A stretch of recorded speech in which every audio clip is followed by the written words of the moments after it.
പശ്ചിമേഷ്യയിൽ യുദ്ധത്തിന്റെ കറുത്ത മേഘങ്ങൾ ഉരുണ്ടുകൂടുമ്പോൾ ലോക രാഷ്ട്രീയത്തിന്റെ ചതുരംഗപ്പലകയിൽ പുതിയൊരു കളിക്കാരൻ കൂടി രംഗത്തെത്തിയിരിക്കുകയാണ്. നമ്മൾ സംസാരിക്കുന്നത് പാകിസ്ഥാനെ കുറിച്ചാണ്. ഇറാനും അമേരിക്കയും തമ്മിലുള്ള ആ ഒരു കത്തുന്ന പോരാട്ടം അവസാനിപ്പിക്കാൻ തങ്ങൾ മധ്യസ്ഥത വഹിക്കാം, അഥവാ ഒരു മീഡിയേറ്റർ ആകാമെന്നാണ് പാകിസ്ഥാൻ പ്രധാനമന്ത്രി ഷെഹബാസ് ഷെരീഫിന്റെ വാഗ്ദാനം. കേൾക്കുമ്പോൾ നല്ല കാര്യമായിട്ട് തോന്നാം, പക്ഷേ ഇതിനോട് ഇസ്രായേൽ പ്രതികരിച്ചത് എങ്ങനെയാണ് എന്നറിയാമോ? We don't trust nations without ties. നയതന്ത്ര ബന്ധമില്ലാത്ത രാജ്യങ്ങളെ ഞങ്ങൾക്ക് വിശ്വാസമില്ല. അതായത് തങ്ങളെ ഒരു രാജ്യമെന്ന നിലയിൽ പോലും അംഗീകരിക്കാത്ത പാകിസ്ഥാനെ വിശ്വസിക്കാൻ കൊള്ളില്ലെന്ന് ഇസ്രായേൽ മുഖത്തടിച്ചതുപോലെ പറഞ്ഞു കഴിഞ്ഞു. എന്താണ് പശ്ചിമേഷ്യയിൽ സംഭവിക്കുന്നത്? പാകിസ്ഥാന്റെ മധ്യസ്ഥ ശ്രമങ്ങൾക്ക് പിന്നിലെ കാര്യം എന്താണ്? ഇന്ത്യയുടെ വിദേശകാര്യ മന്ത്രി എസ് ജയശങ്കർ പാകിസ്ഥാനെ ദല്ലാൾ, അതായത് ബ്രോക്കർ എന്ന് വിളിച്ചത് എന്തുകൊണ്ടാണ്? ഈ മഹാപ്രതിസന്ധിയിൽ ഇന്ത്യയുടെ നിലപാട് എന്താണ്? പരിശോധിക്കാം. ആദ്യം തന്നെ നമുക്ക് ഇന്നത്തെ സാഹചര്യത്തിലേക്ക് വരാം. 2026 ഫെബ്രുവരി 28 തുടങ്ങിയ ഈ യുദ്ധം ലോകത്തെ തളർത്തി കഴിഞ്ഞു. ഹോർമുസ് കടലിടുക്കിൽ ഇറാൻ ഏർപ്പെടുത്തിയ നിയന്ത്രണങ്ങൾ കാരണം ആഗോള വിപണിയിൽ എണ്ണവില ബാരലിന് $126 കടന്നു. ഇതൊരു സാധാരണ യുദ്ധമല്ല, ഇതൊരു എനർജി ഹൊററാണ്. പെട്രോളിനും ഡീസലിനും പുറമെ വളം, ഭക്ഷ്യവസ്തുക്കൾ എന്നിവയുടെ വിതരണം പാടെ താളം തെറ്റി. കപ്പലുകൾ ഹോർമുസിന് പുറത്ത് മാസങ്ങളായിട്ട് കുടുങ്ങിക്കിടക്കുന്നു. അമേരിക്കയുടെയും ഇസ്രായേലിന്റെയും കപ്പലുകൾക്ക് ഇറാൻ പൂർണ്ണ നിരോധനം ഏർപ്പെടുത്തിയതോടെ അവയ്ക്ക് ആഫ്രിക്കൻ ഭൂഖണ്ഡം ചുറ്റിപ്പോകേണ്ടി വരുന്നു. ഇത് ചരക്ക് നീക്കത്തിന്റെ ചെലവ് 10 ഇരട്ടിയായി വർദ്ധിപ്പിച്ചു. ഇത്തരമൊരു സാഹചര്യത്തിലാണ് പാകിസ്ഥാൻ പ്രധാനമന്ത്രി ഷെഹബാസ് ഷെരീഫ് തന്റെ മധ്യസ്ഥ കുപ്പായവുമായിട്ട് വരുന്നത്. ഇറാനും അമേരിക്കയും തമ്മിലുള്ള തർക്കം പരിഹരിക്കാൻ തങ്ങൾ തയ്യാറാണ് എന്ന് അദ്ദേഹം പ്രഖ്യാപിച്ചു. അത്ഭുതകരമെന്ന് പറയട്ടെ, അമേരിക്കൻ പ്രസിഡന്റ് ഡൊണാൾഡ് ട്രംപ് ഈ പോസ്റ്റ് തന്റെ ട്രൂത്ത് സോഷ്യൽ പ്ലാറ്റ്ഫോമിൽ പങ്കുവയ്ക്കുകയും ചെയ്തു. ഇത് ലോകരാജ്യങ്ങൾക്കിടയിൽ വലിയ ചർച്ചയായിട്ടുണ്ട്. ഈ നാടകീയ നീക്കങ്ങൾ തുടങ്ങിയത് American president Donald Trump Pakistan പ്രധാനമന്ത്രിയുടെ ആ ഒരു സോഷ്യൽ മീഡിയ പോസ്റ്റ് പങ്കുവച്ചതോടെയാണ്. എന്തായാലും ഇറാൻ അമേരിക്കൻ തർക്കം പരിഹരിക്കാൻ ഇസ്ലാമാബാദിന് വലിയൊരു പങ്ക് വഹിക്കാൻ കഴിയുമെന്ന ഷെരീഫിന്റെ കോൺഫിഡൻസിനെ ട്രംപ് ഒന്ന് ശരിവച്ചു. ഇതോടെ പാകിസ്ഥാൻ വലിയ ആവേശത്തിലാണ്. ഇതിനോടകം തന്നെ ഈജിപ്തും തുർക്കിയും ഒക്കെ ഇതിനായിട്ട് തിരശ്ശീലയ്ക്ക് പിന്നിൽ പ്രവർത്തിക്കുന്നുണ്ട്. പക്ഷേ ലോകം ചോദിക്കുന്ന ഒരു ചോദ്യമുണ്ട്: ഭീകരവാദത്തെ പ്രോത്സാഹിപ്പിക്കുന്ന ഒരു രാജ്യത്തിന് എങ്ങനെയാണ് സമാധാനത്തിന്റെ വക്താക്കളാകാൻ കഴിയുക എന്നത്. ഇസ്രായേൽ അംബാസിഡർ റൂവൻ അസർ ഈ ചോദ്യം പരസ്യമായി തന്നെ ഉന്നയിച്ചു കഴിഞ്ഞു.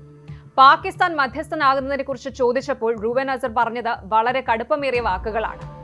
തങ്ങൾ വിശ്വസിക്കുന്നത് ഞങ്ങളുടെ സ്വന്തം തീരുമാനങ്ങളെയും അമേരിക്കൻ പ്രസിഡന്റിന്റെ വിവേകത്തെയും മാത്രമാണ്. ഇസ്രായേലിനെ സംബന്ധിച്ചിടത്തോളം പാകിസ്ഥാൻ ഇന്നും ഒരു അന്യഗ്രഹ ജീവിയെ പോലെയാണ്. നയതന്ത്ര ബന്ധമില്ലാത്ത തങ്ങളുടെ നിലനിൽപ്പിനെ ചോദ്യം ചെയ്യുന്ന ഒരു രാജ്യത്തെ വിശ്വസിക്കുന്നത് ആത്മഹത്യാപരമാണ് എന്ന് അവർക്കറിയാം. ഇനി നമുക്ക് ഇന്ത്യയുടെ നിലപാടിലേക്ക് വരാം. പാകിസ്ഥാൻ ഈ കളികൾ കളിക്കുമ്പോൾ ഇന്ത്യയുടെ നിലപാട് എന്താണ്? ഇന്ത്യ ഇവിടെ വളരെ പക്വമായ ഒരു മെച്യൂർ ഡിപ്ലോമാറ്റിക് സ്റ്റാൻസ് ആണ് സ്വീകരിച്ചിരിക്കുന്നത്. വിദേശകാര്യമന്ത്രി എസ് ജയശങ്കർ കഴിഞ്ഞ ദിവസം നടന്ന സർവകക്ഷി യോഗത്തിൽ നൽകിയ മറുപടി വളരെ വൈറലാണ്. അദ്ദേഹം ഇങ്ങനെയാണ് പറഞ്ഞത്: India is not a dalal nation like Pakistan. നമ്മൾ ഒരു ബ്രോക്കറായി പ്രവർത്തിക്കാൻ താല്പര്യപ്പെടുന്നില്ല എന്ന് വിദേശകാര്യമന്ത്രി എസ് ജയശങ്കർ പച്ചയ്ക്ക് പറഞ്ഞു കഴിഞ്ഞു. അതായത് അന്താരാഷ്ട്ര തർക്കങ്ങളിൽ കമ്മീഷൻ പറ്റുന്ന ഒരു ബ്രോക്കർ ആകാൻ ഇന്ത്യക്ക് താല്പര്യമില്ല. പാകിസ്ഥാൻ തങ്ങളെ തന്നെ ഒരു മധ്യസ്ഥനായി ഉയർത്തിക്കാട്ടുമ്പോൾ ഇന്ത്യ അത്തരം ഒരു റോൾ ആഗ്രഹിക്കുന്നില്ല എന്ന് അദ്ദേഹം വ്യക്തമാക്കി. ഇതിന് ജയശങ്കർ നൽകുന്ന ചരിത്രപരമായ ഒരു കാരണമുണ്ട്. 1971 അമേരിക്കയും ചൈനയും തമ്മിലുള്ള ബന്ധം സ്ഥാപിക്കുന്നതിൽ പാകിസ്ഥാൻ ഒരു സുപ്രധാന കണ്ണിയായിരുന്നു. അതുപോലെ തന്നെ 1981 വാഷിംഗ്ടണും ടെഹ്റാനും തമ്മിലുള്ള ചർച്ചകൾക്കും അവർ വേദിയായിട്ടുണ്ട്. ഇത് പാകിസ്ഥാന്റെ വിദേശ നയത്തിന്റെ ഒരു രീതിയാണ്. രണ്ട് വലിയ ശക്തികൾക്കിടയിൽ നിന്ന് സ്വന്തം കാര്യം സാധിച്ചെടുക്കുക. തകർന്നു കിടക്കുന്ന തങ്ങളുടെ ഇക്കണോമി ഒന്ന് പച്ചപിടിപ്പിക്കാനും ലോകത്തിന് മുന്നിലുള്ള ബാഡ് ഇമേജ് ഒന്ന് മാറ്റിയെടുക്കാനും അവർ ഈ ഒരു യുദ്ധത്തെ ഒരു അവസരമായി കാണുകയാണ്. പക്ഷേ ഇന്ത്യക്ക് അത്തരം ആവശ്യങ്ങളില്ല. യുദ്ധം അവസാനിക്കണമെന്നും അത് ലോകത്തെ ബാധിക്കുമെന്നും പ്രധാനമന്ത്രി നരേന്ദ്രമോദി ട്രംപിനെ അറിയിച്ചിട്ടുണ്ട്. പക്ഷേ രണ്ട് കക്ഷികൾക്കിടയിൽ പോയി ഒരു പാലം പണിയാൻ നമ്മളില്ല. സ്വന്തം താല്പര്യങ്ങൾ സംരക്ഷിക്കുന്നതിലാണ് ഇന്ത്യയുടെ ശ്രദ്ധ. ഇന്ത്യയും ഇസ്രായേലും തമ്മിലുള്ള ബന്ധം ഇപ്പോൾ എവിടെ നിൽക്കുന്നുവെന്ന് നമ്മൾ അറിയണം. കൃത്യം ഒരു മാസം മുൻപ് 2026 ഫെബ്രുവരി 25-26 തീയതികളിൽ പ്രധാനമന്ത്രി മോദി ഇസ്രായേൽ സന്ദർശിച്ചിരുന്നു. ഇതൊരു ചരിത്രപരമായ സന്ദർശനമായിരുന്നു. ഇരു രാജ്യങ്ങളും തമ്മിലുള്ള ബന്ധം special strategic partnership for peace, innovation and prosperity എന്ന ഏറ്റവും ഉയർന്ന തലത്തിലേക്ക് ഉയർത്തപ്പെട്ടു. സൈബർ സെക്യൂരിറ്റി, ആർട്ടിഫിഷ്യൽ ഇന്റലിജൻസ്, പ്രതിരോധം എന്നീ മേഖലകളിൽ 16ഓളം നിർണായക കരാറുകളാണ് അന്ന് ഒപ്പിട്ടത്. ഭീകരവാദത്തിനെതിരായ പോരാട്ടത്തിൽ ഇസ്രായേൽ എന്നും ഇന്ത്യയോടൊപ്പം നിന്നിട്ടുണ്ട്.